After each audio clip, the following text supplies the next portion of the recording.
Bonjour et bienvenue à tous. Nous sommes à l'Institut du monde arabe à Paris. Nous allons, avec mes camarades, donc réfléchir à l'actualité culturelle de la semaine. Je vous les présente, vous les connaissez. Lise-Laure Etienne, ma chère Lise-Laure, vous êtes magnifique. Merci. Cette robe vous sied à ravir.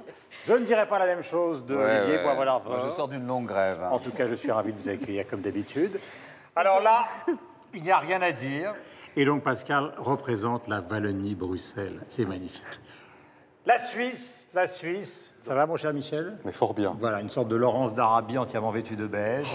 Et puis, bien évidemment, le rêve baudelairien, la femme que tout le monde s'arrache, Estelle Martin. Ah bon? Vous ne savez pas? Vous n'êtes pas au courant, c'est emmerdant ça.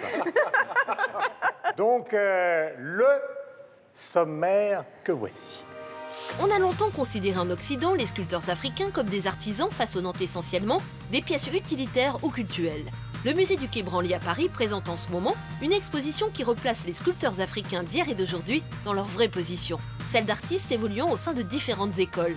Cette expo intitulée « Les maîtres de la sculpture de Côte d'Ivoire » sert de tremplin à notre discussion du jour sur la sculpture africaine.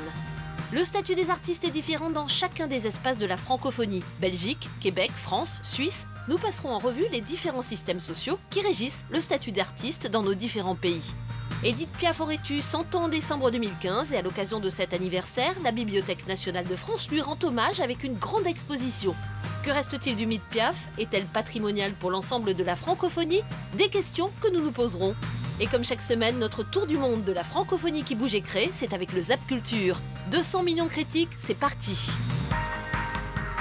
Est-ce que nous n'avons qu'une vision occidentale de la beauté? On a longtemps considéré en Occident les sculpteurs africains comme essentiellement des artisans fabriquant des objets de culte ou des objets utilitaires. Le musée du Quai Branly, magnifique musée que l'on doit à Jacques Chirac, notamment à Paris, présente en ce moment une exposition qui replace les sculpteurs africains d'hier et d'aujourd'hui dans leur vraie position, celle d'artistes évoluant au sein de différentes écoles. Cette expo est intitulée « Les maîtres de la sculpture de Côte d'Ivoire » et je vous propose d'en découvrir donc quelques aspects grâce, tenez-vous bien, à Estelle Martin avant de parler de la sculpture africaine.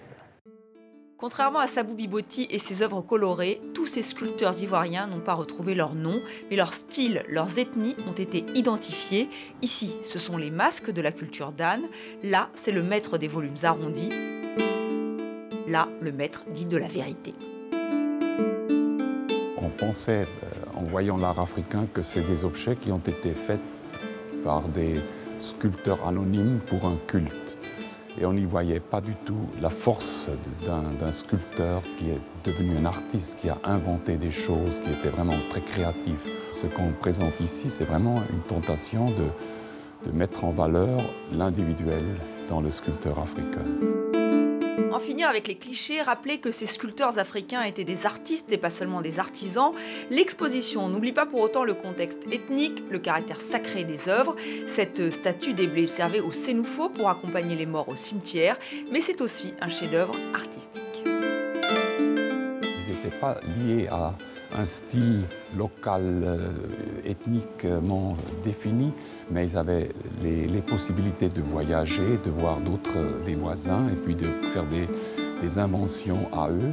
Les artistes avaient un vocabulaire esthétique, ils avaient un idéal de beauté, exactement comme avaient les maîtres en Occident. Il n'y a pas de différence. Artistes qui continuent de voyager, mais encore plus loin, à l'image de James Robert Kokobi, originaire du pays baoulé, en Côte d'Ivoire. Il vit en Allemagne. Son œuvre Diaspora 2 vient clore ce périple en terre africaine. Question à l'un et à l'autre. On va commencer par Olivier et Lise-Laure, qui sont nos grands spécialistes. D'abord, comment vous avez trouvé l'exposition et qu'est-ce que vous pensez justement de cette réflexion sur l'art africain d'aujourd'hui et ses sculpteurs? L'exposition est d'abord magnifiquement scénarisée et puis éclairée, ce qui n'est pas toujours le cas des expositions du Quai Branly, donc c'est très important.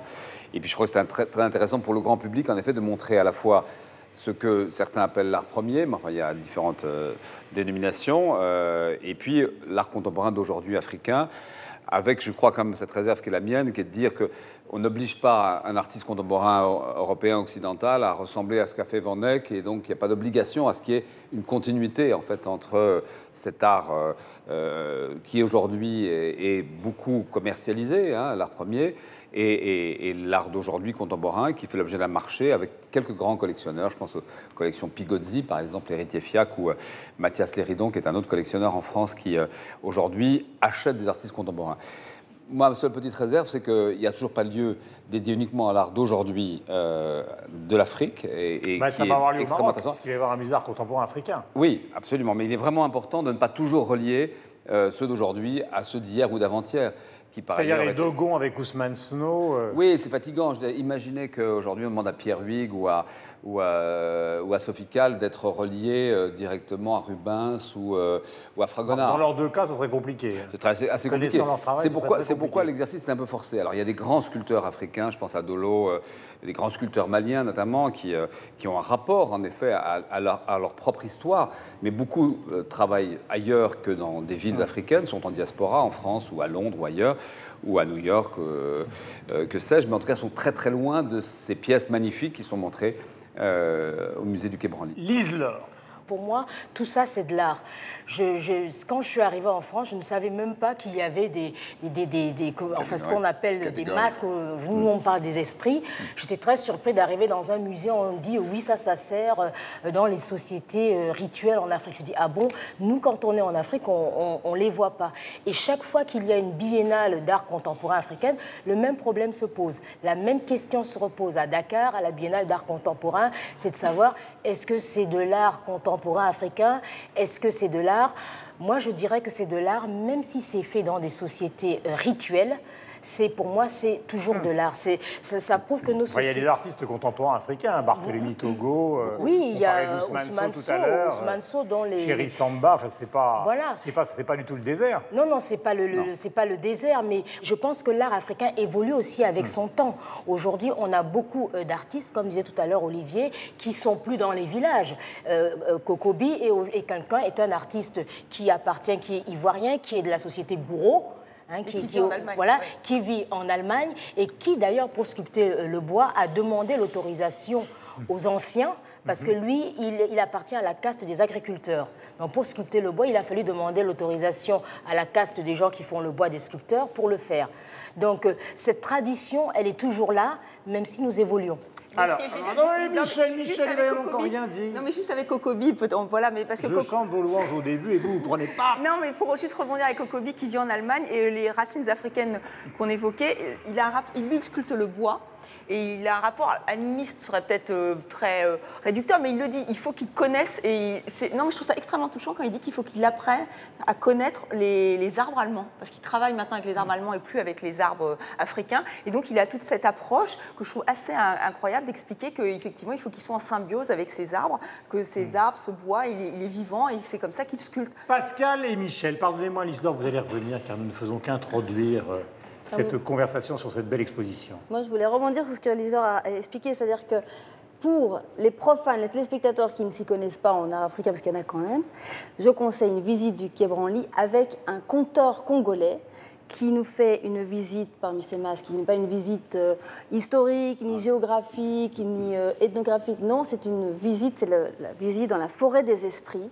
Il nous raconte une histoire et il nous explique à quel point ces masques, effectivement, ne sont pas des œuvres d'art comme nous, on peut les percevoir, et les apprécier d'ailleurs, mais des esprits. Et c'est une visite extraordinaire. Michel Serruti.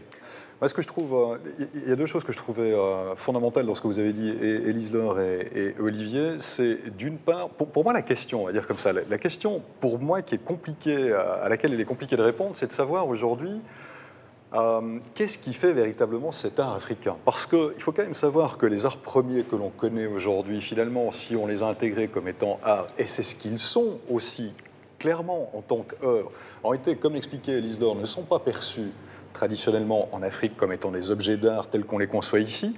Par conséquent, cette étiquette d'objet artistique, c'est une étiquette qui est occidentale. Ce n'est pas une étiquette qui est africaine au départ. Et puis d'autre part, c'est ce qu'expliquait Olivier, c'est-à-dire de dire finalement aujourd'hui, parlons d'art contemporain. Pourquoi parler d'art contemporain africain? Et je ne sais pas dans quelle mesure il faut réussir à continuer pour ces artistes à lier, on va dire, la tradition avec la contemporanéité, parce que cette dernière, elle est par essence biaisée, parce que c'est une représentation qui est essentiellement occidentale. Peut-être dans les thèmes qui sont choisis, qui sont travaillés, il y a une spécificité qui est véritablement africaine, qui pourrait être ce qu'expliquait la première directrice de la foire liée aux arts africains, c'était à Londres. Elle s'appelait Koyo Kuo. Elle disait toujours là, d'ailleurs, sénégalaise, formidable. Elle expliquait qu'il y avait un sens de l'immédiateté, de la société, d'un certain combat politique, il y avait un intérêt de l'environnement qui se retrouvait dans les œuvres des artistes africains, en opposition peut-être, ou en contradiction avec les artistes, on va dire, occidentaux, qui sont un peu plus nombrilistes, qui s'occupent plus de leurs émotions propres par rapport à ça. Ça, c'est peut-être une spécificité. Mais essayons, allez, proposons à l'Afrique qu'elle se libère, qu'elle soit libre, et puis qu'elle fasse l'art qu'elle souhaite faire, sans forcément qu'on l'enclame, on va dire, dans un regard qui, lui, est occidental. Moi, c'est le seul dilemme que j'ai, on va dire, avec un sujet comme celui-là. Olivier, il faut quand même rappeler, par exemple, qu'il y a un mur dans l'appartement d'André Breton qui était entièrement consacré, donc qui a été racheté par le Centre Pompidou, qui était entièrement consacré, en tout cas en partie, lui, le pape du surréalisme, à l'art africain. Parlait tout à l'heure d'une demoiselle d'Avignon. Sur les 5 jeunes femmes, il y en a au moins 2,5, si l'on peut dire, dont la... Alors, ça, c'est l'influence de l'art nègre qui arrivait au début du XXe siècle. Oui, puis le jazz, qui est Michel, ça a joué un rôle essentiel pour tout le monde. Mais la grande difficulté quand on est artiste africain, c'est qu'aujourd'hui, finalement, tout ce qui est produit par ce continent africain, que ce soit en effet l'art premier ou que ce soit l'art contemporain, est très dépendant du regardeur, beaucoup plus que de l'artiste. C'est le regardeur qui fait l'œuvre. Et le regardeur, en l'occurrence, dans les deux cas, que ce soit l'art premier, qui est l'objet en effet de transactions depuis très longtemps de nombreux pays européens, ex-pays de colonies, ou l'art contemporain, c'est toujours un regard occidental. Et que des acheteurs africains du continent africain, qui vivent en Afrique, qui achètent de l'art d'aujourd'hui, il y en a peu, très peu encore. Très peu. Il y a quelques banques qui, de temps en temps, mettent dans leur entrée, dans leur siège social, une œuvre d'un artiste sur place. Mais la vraie question, c'est de créer un réseau de galeries, de créer un réseau de marchands, qu'il y ait des musées en Afrique, à part le musée de Bamako, qui est vraiment un musée qui montre à la fois des pièces anciennes et aujourd'hui des artistes contemporains autour de la Biennale de Bamako. Il y a quand même très très près de lieux de conservation et c'est ça dont l'Afrique, en l'occurrence, a le plus besoin, plus que notre propre approbation ou reconnaissance. C'est vrai que l'organisateur de Dakar a expliqué qu'effectivement, il fallait qu'il y ait ce regard, ce passage par l'Occident, par l'Europe, pour que l'artiste africain contemporain ait une valeur, non pas artistique, mais financière. Dans le fond, être artiste en Afrique, ça reste pas simple. Mais pour des raisons sociales, dans un pays où vous avez 18% des capitales qui ont l'électricité, vous pensez bien que la préoccupation majeure, et ce n'est pas une négation du travail des artistes, bien au contraire, n'est pas forcément la valorisation des artistes, d'abord et avant tout. Alors, l'exposition Les Maîtres de la sculpture de Côte d'Ivoire a lieu jusqu'au 26 juillet 2015 au musée du Quai Branly à Paris. 26 juillet 2015 au musée du Quai Branly à Paris. Et grâce à Estelle Martin, nous allons voir donc Les Maîtres de la sculpture de Côte d'Ivoire. Voici donc une coédition entre Skira et donc le musée du Quai Branly. Quelle belle présentation. Les tweets. Pour commencer, un tweet du service Afrique du journal Le Monde renvoyant vers un article à propos du sculpteur congolais Freddy Tsimba, le sculpteur qui veut soigner la mort. Un tweet du compte officiel de la délégation de l'Union européenne au Togo avec une photo du sculpteur Kossi Assou, un syncrétisme entre ésotérisme et art africain reconnu par l'UNESCO. On termine avec un tweet de Flo Courtial, journaliste culturel et apprenti sculpteur, qui poste des photos de l'œuvre de James Robert Coco B, actuellement donc au musée Branly. Avec ce commentaire, il fait renaître le bois et l'esprit des forêts en les humanisant.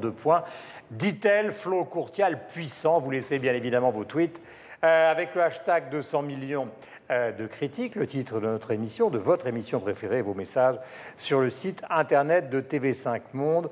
Ma chère Lise-Laure, merci d'être venue. Merci. On se retrouve évidemment la semaine prochaine. Grand sujet d'interrogation, puisque nous avons parlé des artistes africains, il s'agit, dans l'espace francophone, du statut des artistes. Est-ce qu'il est différent en Belgique, en Suisse, en France, au Québec ou dans d'autres pays francophones comme l'Afrique? C'est le sujet que nous allons aborder maintenant. Nous allons en parler. Bien, moi, je vous propose de découvrir comment un artiste ou une artiste québécoise a une idée originale pour aider donc ses compatriotes qui galèrent parfois entre deux cachets. C'est un sujet que vous découvrez donc pour réfléchir sur le statut des artistes de Radio-Canada. Marie-Christine Perrault ne va ni à une répétition ni à une représentation. La comédienne a une autre mission. Bonjour, ça va? Oui, salut. On fait la bise. Bon, alors la livraison est arrivée ce matin. Marie-Christine Perrault mène deux vies. Pourquoi la gouvernante nous a-t-elle quittés? Elle nous a simplement dit « J'en ai assez !»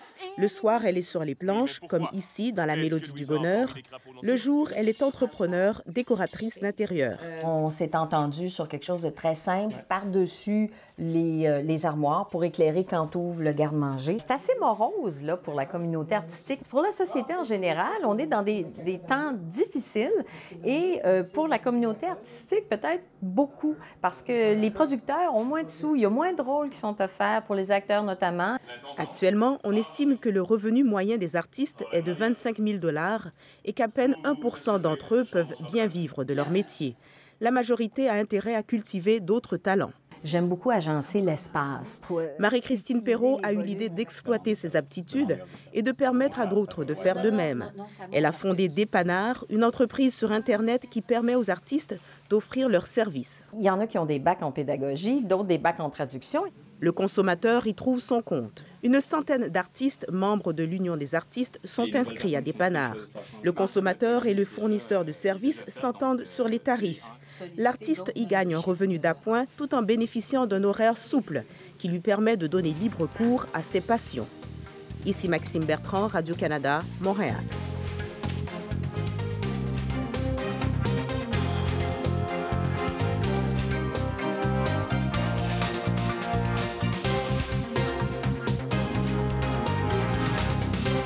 Après cet excellent sujet de Radio-Canada, ma chère Julia Ferrière, bienvenue. Vous avez traversé l'océan tranquillement. À la nage. Pour venir, voilà, à la nage, pour venir nous voir. Votre robe est magnifique.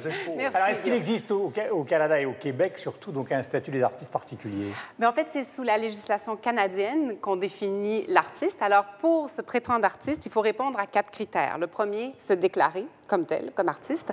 Ensuite, il faut créer des œuvres pour son compte. Il faut ensuite que ces œuvres aient été diffusées, publiées, qu'elles aient été présentées en public. Et ensuite, il faut être reconnu par ses pairs, avoir obtenu des bourses, en obtenir en cours de carrière, avoir des honneurs et tout. Alors, une fois qu'on répond à ces 4 critères, devant la loi, 2 lois ont été pensées pour les artistes. La première, c'est la 32.1, et ça réunit les artistes allez-y. La 32.1. La loi 32.1, qui représente les artistes de la scène, les artistes qui se présentent devant caméra, donc acteurs de cinéma, et ainsi que tout ce qui a trait aux arts vivants, donc danseurs, chorégraphes. La 32.01, c'est pour les auteurs, c'est pour les artistes qui s'expriment par les arts visuels et aussi pour tout ce qui a trait à l'artisanat. Alors voilà ce qui définirait le statut de l'artiste. Oui, donc c'est très structuré en fait. C'est très structuré. Mais c'est structuré pour des raisons syndicales, pour des raisons de défense économique, ou c'est les métiers en général qui sont structurés? Mais en fait, c'est assez compliqué à circonscrire. Le premier groupe, qui est le 32.1, a pour la plupart des syndicats ou des unions, l'Union des artistes, par exemple, qui représente tous les comédiens, les acteurs et aussi les artistes de scène. On parlait des danseurs et des chorégraphes. Ce premier groupe-là est représenté plus facilement et jouit d'un statut social et d'un filet social où on va avoir des cotisations, on a une certaine sécurité. C'est une défense sociale, en fait, d'un métier. Voilà. Que le deuxième groupe, écrivain, artiste en art visuel, ça, c'est plus compliqué. C'est plus du cas par cas. C'est-à-dire l'artiste et son galeriste, l'écrivain et son éditeur. C'est un peu plus flou. Donc, c'est structuré. Oui. En France, je me souviens d'avoir lu un article hilarant de Vincent Ravalec, l'écrivain, dans Libération. C'est pas un grand amoureux des chiffres. Alors, il était là avec son crayon et il calculait sa retraite, car c'est une chose qui arrive dans un jour. Alors, il arrive à ce chiffre, 1 500 €. Il se dit, la vache, 1 500 € de retraite, c'est génial. Et puis sa fille, qui est quand même beaucoup plus geek que lui, arrive par derrière. Elle lui dit, dis donc papa, je viens de refaire les calculs, c'est 1 500 € par an. Donc, excellent écrivain que tout le monde connaît. Donc, le statut en France, Olivier, est quand même sensiblement différent. Oui, alors le statut de l'artiste, d'abord, c'est une étrange question quand même pour ceux qui nous regardent, parce que l'artiste, c'est quoi son statut? C'est de dire merde à la société, c'est d'être subversif et créateur. Donc, a priori, un statut, un conformisme, ça n'est pas évident. Mais en même temps, c'est une vieille tradition française. Hein. Molière avait un statut, il était pensionnaire d'une assemblée des comédiens français qui allait devenir la Comédie Française. Puis peu à peu, grâce à Beaumarchais, se sont structurés. Et là, tout a commencé avec Beaumarchais. Les gens du spectacle vivant, en fait. Dans le fond, en France, ce qu'on appelle le spectacle vivant, c'est théâtre, musique, danse, cirque, sont extrêmement bien protégés, se défendent bien, et d'ailleurs ont une capacité de levier sur le pouvoir assez grande, que n'ont pas les plasticiens ou les écrivains. Vous parliez de Vincent Ravalec. c'est lui, comme plein d'autres écrivains, qui ne sont pas protégés dans le fond. Le spectacle vivant, oui, ils ont donc ce système qu'on a beaucoup, je crois, dont on a beaucoup entendu parler ces dernières années, d'intermittent du spectacle, qui permet en gros, grossièrement, pour nos amis qui ne le connaissent pas, finalement, d'être rétribués en dehors de leurs heures, de leur cachet. Donc, ils déclarent leurs heures. À partir d'un certain nombre d'heures par an, ça leur permet d'avoir des...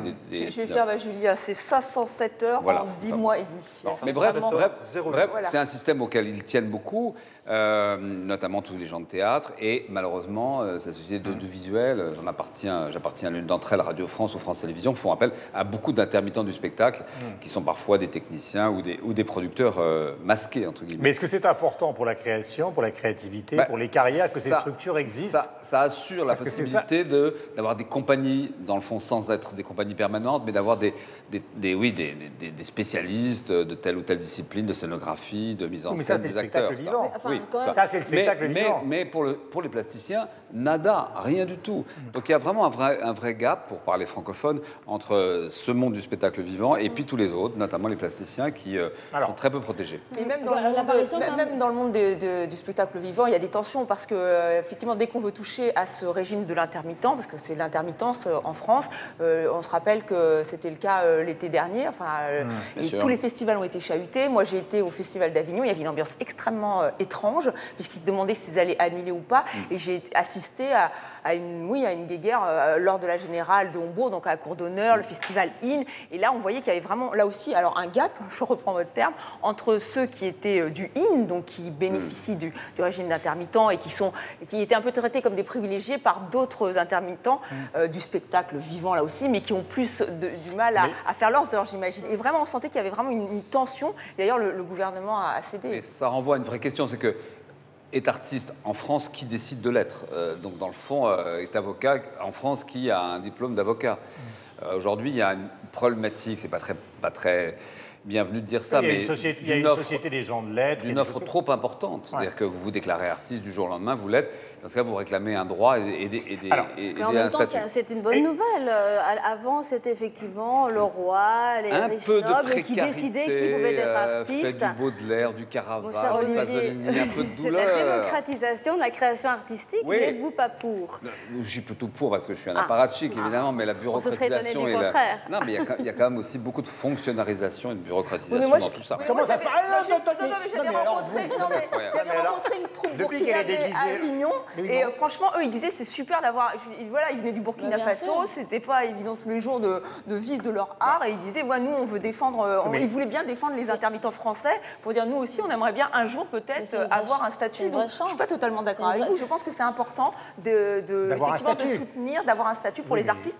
Vous demandez tout en Europe et même en Afrique, ils disent que les Français ont de la chance. Mais personne n'est contre. Mais comme le disait Olivier, ça ne concerne qu'une petite partie qui est le théâtre. Michel, Suisse, et après avec Pascal, Belgique, que se passe-t-il? La Suisse est un pays où la liberté de commerce prime sur beaucoup de choses. Par conséquent, on va dire, de filet social, il n'y en a pas énormément en ce qui concerne les artistes. Les artistes sont avant tout considérés comme des indépendants, avec tout ce qu'il y a de positif et de négatif qui va avec ça. Ils ont la possibilité de toucher des allocations de chômage pour autant qu'ils aient travaillé sous contrat, donc au sein d'une entreprise ou autre, ou d'une compagnie qui les a rémunérés en tant que salariés pendant 12 mois sur une période de 24. C'est beaucoup plus important que ce qui se passe en France, par exemple, avec une petite fleur qui leur est accordée, à savoir que les 30 premiers jours de contrat, quels qu'ils soient, même s'il y en a 8 sur une période de 24 mois, eux sont rémunérés à double, ce qui leur permet en général d'arriver un petit peu mieux maintenant à ces 12 mois qu'auparavant. Mais ça marche encore une fois pour les artistes du spectacle vivant, parce qu'il y a des structures qui sont suffisamment grandes qui permettent d'intégrer, de salarier les gens, pour les plasticiens, les écrivains, enfin les artistes qui travaillent seuls. Là, ça ne marche pas en l'occurrence. Et ces derniers, à eux de cotiser une retraite, une assurance X ou Y pour leurs vieux jours, s'ils en ont la possibilité, s'ils le souhaitent. Ou alors sinon, il arrive, ce qui se passe quand même beaucoup en Suisse, c'est qu'on a des artistes à deux vitesses. Voilà, il y a une activité artistique d'un côté, et puis il y a des boulots alimentaires et de la démerde de l'autre côté. Puis c'est comme ça qu'on réussit à joindre les deux bouts à la fin du mois. Pascal. Alors en Belgique, il n'y a pas de statut d'artiste, d'intermittent comme il existe en France. C'est un petit peu un système comme la Suisse, c'est-à-dire c'est intermédiaire. Ce sont des salariés qui fonctionnent comme des indépendants et donc qui ont un régime particulier dans le système général de chômage. Donc on compte les jours travaillés, les jours non travaillés, etc. Alors récemment, en 2013, l'État belge à la recherche d'économie et de financement a serré la vis. Et donc c'est beaucoup plus compliqué pour les artistes de prouver effectivement qu'ils sont artistes. Ils doivent fournir une multitude de contrats, de papiers, d'affiches. Enfin bon, voilà, c'est apparemment un enfer. Et les primes allouées pendant les périodes de non-travail ont diminué. À tel point que l'association de défense des artistes, qui s'appelle, alors en Belgique on perd jamais notre petit humour, l'association s'appelle Fakir, donc l'association des artistes qui en ont marre de jouer pour des clous. Donc voilà, ils se sont... Nous, en fait, c'est très joli. Voilà, et donc j'invite d'ailleurs les pays partenaires francophones à créer des associations filiales, et donc ils ont beaucoup manifesté parce qu'effectivement, eux, ils se retrouvent, et alors on rejoint un peu ces discussions, c'est-à-dire que même avec un régime particulier, des allocations, etc., ils sont quand même dans la précarité. Il y a un guitariste qui avait fait le calcul, il vivait avec 1200 euros par mois en dessous du seuil de pauvreté. Enfin bon, voilà, c'est pas non plus, je veux dire, il faut aider la création, il faut aider les artistes, évidemment. Et c'est un outil législatif, économique, financier qui est fondamental pour la création, je pense. Moi, je suis assez pour qu'on essaie de structurer, c'est pas le cas. Ce que vous faites apparemment en Belgique, c'est qu'il y a des paliers. C'est-à-dire qu'entre un artiste, en effet, qui a beaucoup de contrats, qui lui n'a envie de ça, et un autre, il faut quand même un peu structurer. Puis il ne faut pas encourager trop, en effet, cette bureaucratisation, parce que je pense que je reviens sans souhaiter que tout n'y ait plus de juridiction, mais il faut vraiment que l'artiste se sente dans un rapport à la société, qu'un rapport un peu subversif, violent, et pas uniquement dans un rapport de demande, et d'être un être parmi d'autres. Et cette dimension-là se perd un peu aujourd'hui, je trouve, en tout cas. Mais il était beaucoup moins quand il dépendait de grands nobles, où il ne pouvait pas faire de critiques. C'est-à-dire l'aspect subversif n'est pas lié au statut d'artiste. Mais la grande culture française dont on parle, qui est toujours la culture du XXe siècle, au début du XXe siècle, tous les grands plasticiens, Miro, Chagall, Picasso, Soutine, Dali et autres, entre guillemets, Mettec, qui étaient soi-disant français, ils étaient là, il n'y avait pas d'État, il n'y avait pas de ministère de la Culture, il n'y avait pas de statut des artistes. Et il y avait une production extrêmement intéressante, très ouverte sur le monde. Le danger aussi, c'est de localiser les artistes, c'est-à-dire de faire qu'ils ne vont pas aller à l'étranger, parce qu'évidemment, sur place, vous avez une forme de protection, et aller s'exporter, se confronter à notre modèle, c'est aussi une belle expérience. Les plasticiens qui font partie d'écuries de grands mécènes, alors eux aussi, c'est pas un statut, c'est pas un statut, c'est en effet. C'est pas un statut, mais bon, ils ont quand même une certaine assurance de oui, mais c'est du privé. C'est pas des régimes sociaux. Subversif pour autant, on pourrait se poser la question. Non, c'est vrai, vous avez raison, tout à fait. Mais en tout cas, et combien d'artistes sont morts pauvres, malades, parce que n'ayant pas les moyens, peut-être qu'ils auraient pu continuer à créer s'ils avaient eu l'argent d'aller se soigner, se nourrir. Mais c'est vrai, enfin... Parce que l'artiste est un homme comme un autre aussi. Il peut avoir une famille, il peut avoir besoin de se nourrir, d'avoir un appartement. Mais non, sinon on c'est joli, là. Mais je sens qu'elles rougissent, à mon avis, elles ont des artistes dans leur famille. Il y a une sorte d'ambiguïté, on va terminer là-dessus. Je ne sais quoi, par exemple. Le fait d'être un artiste par fonction ne veut pas dire, au regard de l'histoire, qu'on est un artiste réussi. De la même manière qu'il y a de mauvais journalistes, de mauvais avocats, de mauvais, etc., on n'est pas là forcément pour distribuer à longueur de journée comment peut-on dire, des facilités à des gens qui ont un talent approximatif ou qui ne travaillent pas, parce que c'est ça le problème aussi, c'est qu'il y a un abus considérable. Pascal le disait, et c'est pas de ma part un jugement, mais il y a eu dans tous ces systèmes-là des abus considérables. 3 accords, ré, mi, fa, sol, et paf, les subventions. Non, mais je ne suis pas sûre qu'ils aient accès... Le talent n'a jamais donné une subvention. Je ne suis pas sûre que des artistes qui ne soient pas talentueux ou des personnes qui ne soient pas talentueuses bénéficient, par exemple, du régime intermittent. Il faut être engagé, donc il faut quand même prouver un minimum mais c'est pas rapport, ce sont les techniciens. Derrière le statut d'artiste, il y a aussi un élément très important pour un créateur, c'est la considération qu'une société peut apporter. Ça, et là, on parle à beaucoup de téléspectateurs africains, et l'absence de considération très souvent que l'État porte le départ à des jeunes artistes et évidemment fait extrêmement défaut dans une carrière. Et aujourd'hui, en l'occurrence dans nos sociétés, ici européennes ou canadiennes, c'est vrai qu'il y a des aides au démarrage qui sont très importantes et puis on vous considère, c'est un beau statut que d'être artiste. C'est un sujet évidemment dont on pourrait parler abondamment parce qu'il est multiple et varié, comme d'ailleurs le sont les artistes et l'art en général dans le monde. On commence avec un tweet du CREF Pôle dédié à l'accompagnement professionnel et à la formation des acteurs du monde culturel qui poste un lien vers un document intitulé « Être artiste aujourd'hui, un statut, une passion, un travail ». Un tweet d'Inga Sempe, designer française, qui adresse un message au ministère de la Culture. L'État français ignore encore ce qu'est le design, refusant le statut d'auteur ou d'artiste pourtant accordé aux graphistes. Le dernier tweet est belge, Pascal. Il émane d'un site d'information jeunesse de Waterloo qui renvoie vers une brochure éditée par l'Atelier des droits sociaux qui s'intitule « Comme dirait Magritte, ceci n'est pas un statut de l'artiste ». Vous laissez bien évidemment vos tweets sur le hashtag 200 millions de critiques et vos messages sur le site internet de TV5 Monde. Voilà, donc le dernier sujet sera consacré à Édith Piaf. Nous laissons notre ami Pascal nous quitter, on la retrouvera lors d'une prochaine émission. Mais avant de bavarder d'Édith Piaf et de retrouver Yves Bigot, nous allons découvrir, comme toutes les semaines, vous savez, le fameux zapping culturel, Zap culturel, qui a été réalisé par Aurore Marty. Le voici. Cette année, le Festival de Cannes aurait pu s'ouvrir sur ces images. Mad Max Opus 4, 30 ans après la trilogie, ça dépotait. 4 films français seront en compétition, ceux de Jacques Audiard, Maïwenn, Valérie Donzelli et Stéphane Brisé. Autres réalisateurs en lice, Gus Van Sant et Nanni Moretti. Grande regista, grande, hein?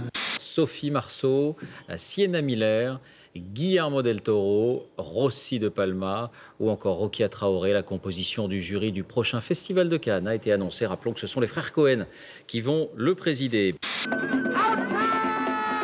Aujourd'hui, avec Amnesia, qui sera présenté au prochain Festival de Cannes, Barbet Schroeder est le premier Européen à avoir utilisé le 6K. Les passionnés du son authentique ne misent que sur lui. Le Disquaire Day, c'est donc l'occasion de vérifier chaque année la confirmation d'un phénomène, la résurrection du vinyle.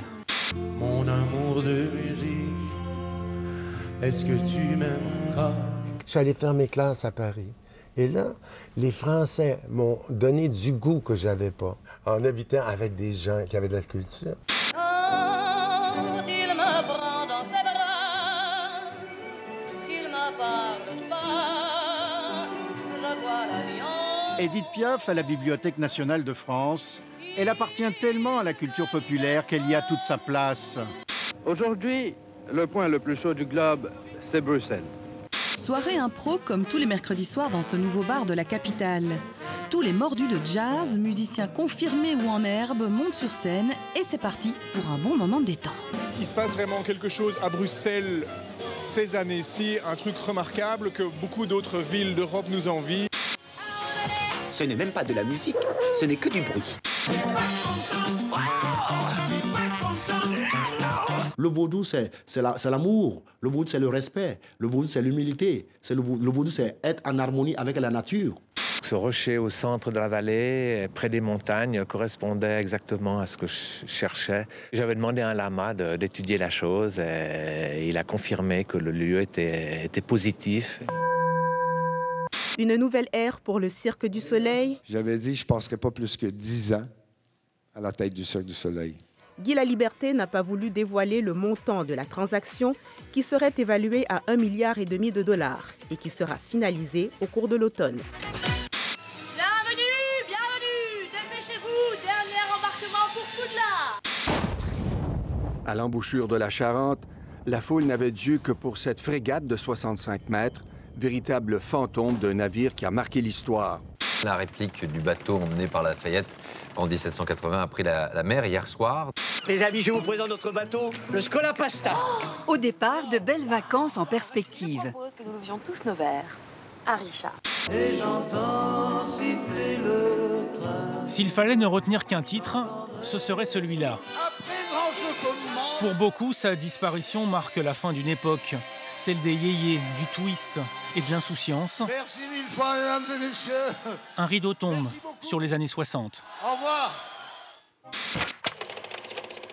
Question, Édith Piaf est-elle patrimoniale? Est-ce qu'elle fait partie de l'histoire de la chanson et de l'histoire de la culture française? Ou est-ce qu'il s'agit déjà, comme peut-être Maurice Chevalier, de quelque chose d'évanoui avec les années qui passent? Elle aurait 100 ans en décembre 2015. Et à l'occasion de cet anniversaire, la Bibliothèque nationale de France lui rend hommage avec une grande exposition qui réunit 400 pièces de la petite robe noire aux lettres d'amour enflammées de la môme à ses multiples amants, car il y eut, vous le savez, de multiples amants. Que reste-t-il du mythe de Piaf ?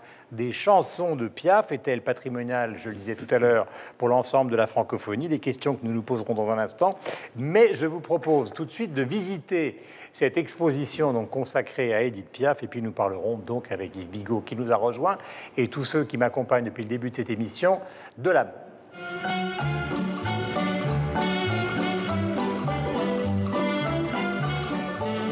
Là, c'est Édith Piaf, sans doute à un peu moins de 20 ans.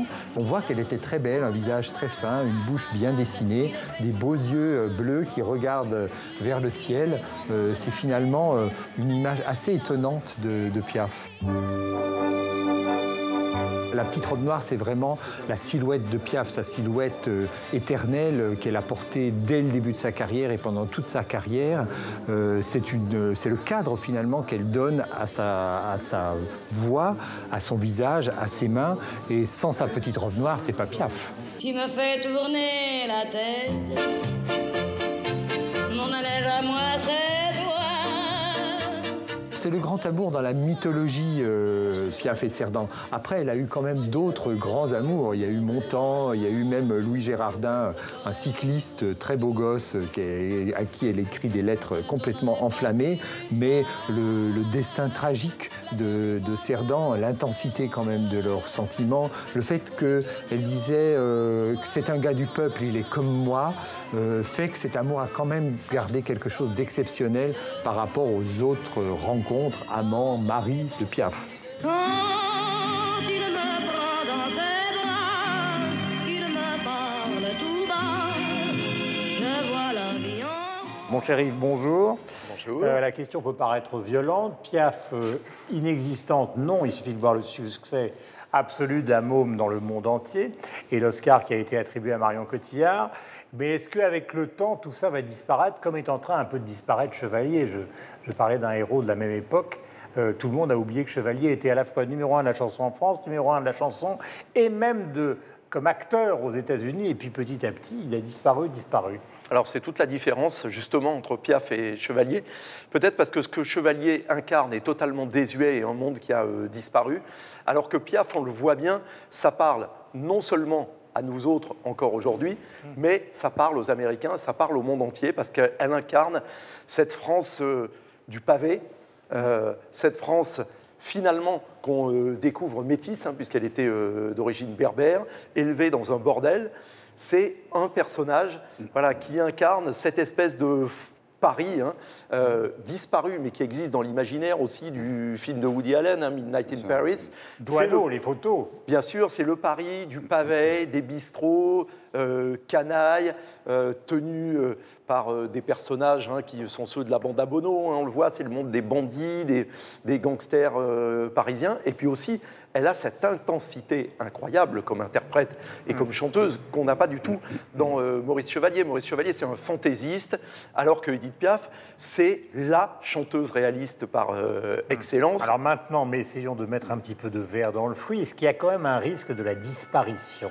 Oui, il y a un risque de disparition. Pourquoi ? Il y a un risque de disparition parce que c'est la chanson et c'est la variété. Et la variété, c'est pas Rabelais ni Ronsard, c'est que 5-6 siècles après, on enseigne encore dans les écoles la littérature, donc il y a un patrimoine et que la France est un pays littéraire et pas du tout un pays musical. Donc un musicien, un chanteur va irradier le temps de sa carrière et celle de Piaf évidemment extraordinaire avec des rebondissements, des récits magnifiques qui aujourd'hui nous font vibrer. L'exposition est magnifique, vraiment très très belle. Et en plus, Piaf nous parle de choses universelles, de l'amour, de la douleur, de la souffrance, de choses qui sont en effet peut-être plus larges, plus ouvertes, plus traduisibles que les simples chansons de Chevalier. Il y a quand même une voix. Oui, il y a une Personne voix. ne peut être insensible à cette petite femme d'un peu plus d'1,50 m dont on a l'impression qu'elle va tomber, parce que c'est un peu le même problème que Johnny, on a toujours l'impression qu'elle va tomber dans les pommes avec sa robe noire et tout d'un coup, elle ne hurle pas, mais c'est comme Billie Holiday, le timbre, la profondeur, mais l'émotion. dans 50 ans, quand nos petits-enfants vont écouter écouter Piaf, à mon avis, ça ne va pas beaucoup résonner, parce que ça sera vraiment une voix d'ailleurs. Alors les textes, oui, je pense, et en effet que la pérennité de Piaf passera par des nouveaux chanteurs qui réinterpréteront ces chansons, car vraiment les textes sont magnifiques, et c'est là un peu le paradoxe. Il y a dans l'exposition un moment formidable, si vous allez la voir, c'est un moment où elle ment, et c'est extraordinaire de voir cette petite femme minuscule, en effet, qui ment. Elle a eu un malaise, en fait, après un concert, je crois en Belgique, en l'occurrence. On n'a pas toujours des malaises quand on est en Belgique, mais enfin bon, ça peut arriver. Non, je confirme. Qui est le Belge? Oui, qui est le Belge? J'ai habitué 3 ans à Bruxelles. Voilà. Aucun malaise. Et alors, donc, au bout de, je crois, deux chansons, et là, on la voit mentir. Elle dit qu'elle va très très bien, et on la voit en train de vaciller, et ça sera ses derniers concerts. Oui, sa vie est extraordinaire. Elle a vécu plus ou moins, même à la fin de sa vie, enfin, en tout cas pendant la guerre, elle vivait encore dans des bordels. Elle habitait dans les bordels comme... Pas comme consommatrice, mais elle habitait avec ses copines, son entourage.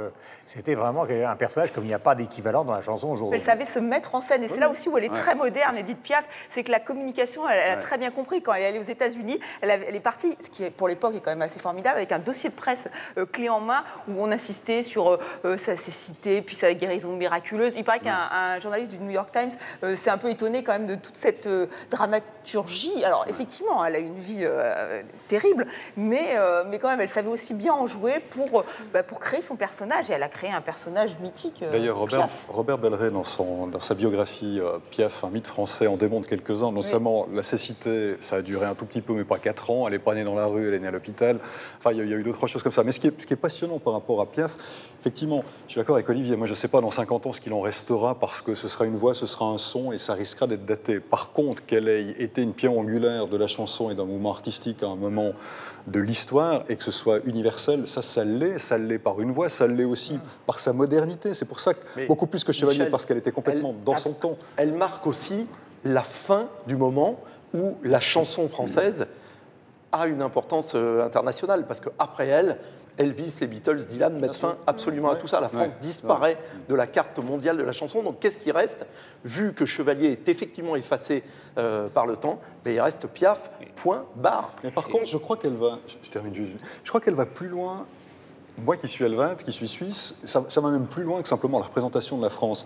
Parce qu'il y a une universalité dans les thèmes qu'elle traite, à la manière dont elle le fait, qui nous touche par l'émotion de ses interprétations, par le fait qu'effectivement qu'elle vienne de la rue, qu'elle chante ça, qu'elle chante l'amour, qu'elle chante les souffrances, avec un talent de comédienne, une interprétation qui sont invraisemblables. Effectivement, ça nous prend. Et puis, il y a un truc technique, parce que j'ai écouté Piaf il y a quelques jours, que je n'avais pas écouté depuis un moment, et peut-être plus attentif. Moi, il y a un truc qui m'a frappé, que j'avais jamais vraiment perçu auparavant, c'est qu'elle a une technicité dans le chant qui est phénoménale au niveau du rythme. Elle est toujours légèrement en avance sur le temps quand elle chante, comme les grands batteurs de jazz ou certains grands batteurs de jazz, et ça donne du coup cette fluidité, ce truc qui vous prend et ne vous lâche plus, parce qu'elle n'est pas en train de vous chanter sur le temps de manière comme ça très lourde. Michel, elle vous embarque. Qu'elle a du succès.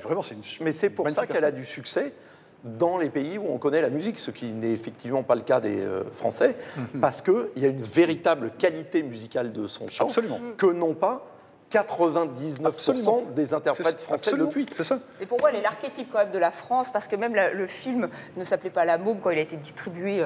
Le film de Dahan avec Marion Cotillard ne s'appelait pas La Môme, il s'appelait La Vie en rose. Et La Vie en rose, si c'est pas français, enfin, j'ai l'impression que n'importe quel étranger dirait quelque La chose, Vie en rose. Voilà. Et c'est ça qui est drôle, c'est que c'est elle. En plus, je ne savais pas. Alors là, j'avoue que l'exposition vous avez raison, est magnifique. La scénographie est vraiment extrêmement réussie, parce que c'était pas facile. C'est quand même des documents, des lettres. C'est pas très sexe, c'est vrai, on peut se dire, bon, il y a la petite robe noire, il y a les gants de boxe de Marcel Cerdan, mais mettre en valeur toutes ces petites choses, ces petites photos, enfin ces photographies, ces lettres, il fallait le faire. Mais bref, pour revenir à La Vie en rose, je ne savais pas que c'était elle qui avait écrit ce titre. Et vraiment, La Vie en rose, je trouve que c'est l'expression typique française, francophone, mais française. Elle convoquait ses compositeurs à la maison, enfin tous ceux qu'on connaît. Moustaki et les autres, Aznavour. Oui, vous n'êtes pas tous banquettes, hein. Non, Charles Dumont, enfin tout ça venait dans ce fameux appartement du boulevard Lannes pour essayer. Et sur la Julie Marguerite Monod. Mais oui, moi je suis très... Parce que vous êtes sur le continent de l'autre côté. Donc je suis un bon baromètre pour vous dire que... On a dit qu'on n'en parlait pas. On peut pas. Non, mais Mathieu n'est pas là. Donc, le fan numéro 1 de Céline Dion est absent. Oui, il a demandé à Olivier d'en parler. Julie. Bien sûr. Alors, je trouve très intéressante la question que soulèvent Olivier et Michel. Est-ce que dans 50 ans, on se souviendra encore d'elle? Est-ce qu'elle sera toujours d'actualité? J'espère que oui. J'espère qu'on peut encore avoir des classiques qui sont indémodables. Vous parliez de Billie Holiday tout à l'heure. Étant nord-américaine, je suis entre parenthèses entre vous, la France, et entre les États-Unis, et je ferai un parallèle entre les voix de Billie Holiday et d'Edith Piaf. Oublions la langue d'expression, mais rattachons-nous à l'état d'esprit. C'est la Madeleine auditive. Quand on entend une voix ou l'autre, ça met tout de suite dans un état d'esprit. Moi, j'entends Piaf, je suis à Paris, tout de suite. Ça prend une seconde. J'entends Billie Holiday, je suis à New York. Elle est née à Baltimore, mais elle a vécu presque toute sa vie à New York. Elle y est décédée. Mais donc, ce sont des voix plus grandes que nature qui, j'espère, vont transcender le temps. Et j'espère que quand on les écoutera encore dans 50 ans, on ne se dira pas c'est dépassé, ce sont de vieilles voix. Mais, et c'est aussi des écorchés, c'est aussi, on sent tous les personnages derrière ça qui est en fait des personnes intenses, d'une grande intensité. Alors, j'espère que c'est indémodable. Et je me demande si cet accent titi parisien va être indémodable dans les années qui viennent, parce qu'autant les titres, les reprises, il y a un mur de reprises. Pas tellement en chantant. Un peu quand même. Elle pas a quand tellement, même un pas tellement en chantant. Elle a une diction qui est C'est vraiment... c'est la première grande chanteuse femme. C'est-à-dire que dans le fond, quand vous regardez avant, je ne sais pas, les Bert Silva ou des chanteuses de ce type n'ont pas été filmées aussi. Elle arrive au moment où... il y a des images. Il y a des images. Donc, et après, vous avez Gréco et Barbara. Mais avant, il n'y a pas grand monde. Il n'y a que des mecs. Et là, tout d'un coup, elle a intégré son courage, petite femme seule, entourée d'hommes, mais qu'elle tient. Et c'est là où elle est fascinante. Honnêtement, dans 50 ans, je pense que ça va nous paraître très, très ancien. Mais il faut inviter des étrangers pour se rendre compte que finalement, ça a fait parler de la France dans le monde entier. En même temps, regardez, on réédite en ce moment Led Belly ou on a réédité Robert Johnson. Et malgré le son difficile des enregistrements de l'époque, ça reste des maîtres absolus. Donc, on peut imaginer... D'abord, c'est impossible de savoir ce qui se passera dans 50 ans. Ça, c'est la première chose. Mais on peut néanmoins imaginer, par rapport à ce que vous disiez tout à l'heure, c'est vrai que la littérature, ça reste. Mais, alors, la chanson telle que pratiquée par Piaf, je ne sais pas si ça restera, mais Bob Dylan, je vous le signe, ça restera. Mais parce que c'est de la poésie, et Piaf, c'est de la poésie aussi, souvent. Et dans le fond, ou Leonard Cohen, pour citer un Canadien, ou Johnny Mitchell, pour citer une autre Canadienne. Les tweets. Il y a un tweet du site des Francopholies de La Rochelle qui, à l'occasion du centenaire de la naissance d'Edith Piaf, lui rendra hommage avec un concert exceptionnel le 10 juillet 2015 en présence de Charles Dumont, qui continue à chanter d'ailleurs, le compositeur notamment de nom « Je ne regrette rien ». Et enfin un tweet avec cette citation d'Edith Piaf, « C'est l'amour qui fait rêver ». Tout le monde connaît son histoire, évidemment, avec Marcel Cerdan, avec Théo Sarapo et tous ceux qui l'ont accompagné tout au long de sa vie. Vous laissez vos tweets, hashtag, bien évidemment, 200 millions de critiques et vos messages sur le site internet de TV5 Monde. Nous arrivons au moment crucial des coups de cœur et nous allons commencer par Yves. Alors, une jeune chanteuse franco-algérienne, Jazia Satour. C'est son deuxième album. Elle vient de la région de Grenoble. C'est extrêmement moderne. C'est-à-dire, quand on vous dit une chanteuse d'origine algérienne, vous dites, bon, elle va chanter du rail, etc. Eh bien, pas du tout.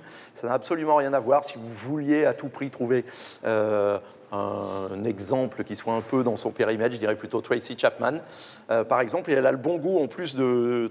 C'est une très belle chanteuse, d'abord, elle chante extrêmement bien. Et en plus de composition originale, elle a repris le Illinois Blues de Skip James, sans doute le plus méconnu des bluesmen américains, mais un de mes favoris. Donc, cette jeune femme a beaucoup de talent et beaucoup de goût, ça va souvent ensemble.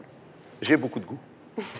Olivier. Alors, mon coup de cœur, c'est un peintre que je n'aime pas vraiment et qui n'a pas une vie exemplaire, mais qui a peint une série qui, à chaque fois que je la vois, me donne la chair de poule. Et je me souviens d'une exposition il y a maintenant 15 ans à Londres, quand j'y vivais. C'est Bonnard. Bonnard, je ne suis pas fanatique. Il y a une très belle exposition au Grand Palais.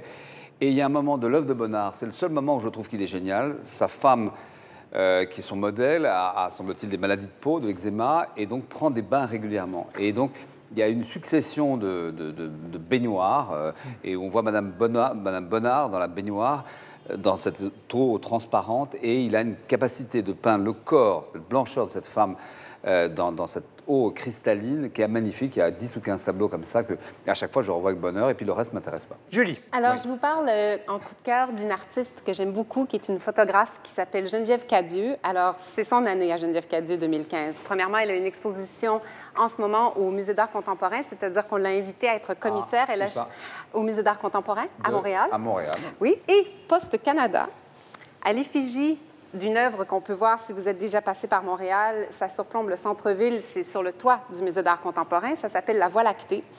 On trouve aussi cette œuvre reproduite à la station de métro Saint-Lazare, ici à Paris.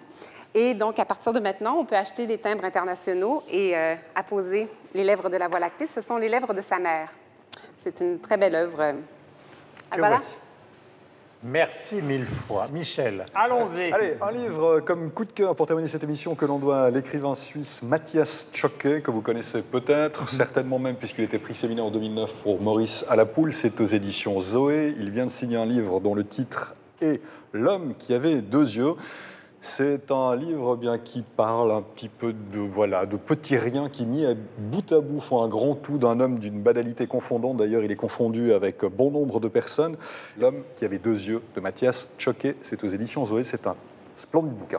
Estelle, c'est à vous, coup de cœur. Donc, mon coup de cœur est un film, Les Terrasses de Merzak Alouache. Il sort la semaine prochaine en France. C'est un cinéaste algérien et il s'interroge, il dénonce même le malaise, les contradictions de la société algérienne. Il y avait le repenti. Et là, Les Terrasses, c'est vraiment aussi une plongée dans la société algérienne d'aujourd'hui, violente. C'est assez dur, hein, mais en même temps, on découvre vraiment un Alger. Alors, Alger magnifique, hein, vraiment avec cette lumière sublime, la Méditerranée. Et d'un autre côté, cette société algérienne qui est en crise, qui est en malaise, qui a une sorte d'amnésie sur les années de plomb. Les Terrasses de Merzak Alouache, je vous le conseille. C'est une plongée assez difficile, mais extrêmement intéressante.